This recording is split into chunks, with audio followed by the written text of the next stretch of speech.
Happy anniversary, happy 50th birthday, Title IX. Today we're speaking with Beth Peretta, the female owner of an all-women's IndyCar racing team. We're gonna discuss how she got there and where she's headed. Happy birthday.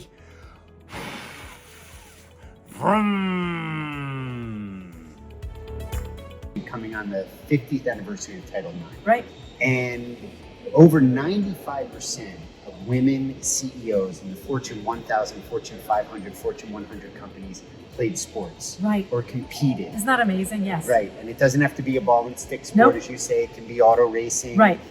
That just proves the importance of the inclusiveness and Right. the diversification of society in general, because we're developing leaders, Right. we're developing people that know how to play on teams, Right. how to compete, how to win and lose. Correct. Yep. And how to keep going forward. Right. Now, just on the 50th anniversary, I'd just love to get a couple of thoughts about that. Absolutely. I think sport for a lot of us, I mean, as kids, it's your introduction to all those things that are outside of your house and outside of just maybe the solitary play, the idea of being on teams with people that you get along with, that you don't get along with, right? All of those things that are life lessons. And sport is kind of everybody's first handshake to what that is, and whether it's even at school in gym class, but sport and activity is really a metaphor for life. And then as we're still watching it as adults. So Right. we might not even be conscious of the fact that it's woven through our lives, but it really starts as we're kids, and their life lessons. It's that idea of like everything I learned in kindergarten. But quite literally, you could say, everything I learned through sport.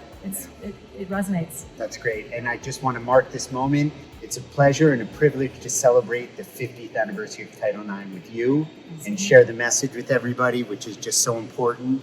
And thank you, Beth. Thank you for having me.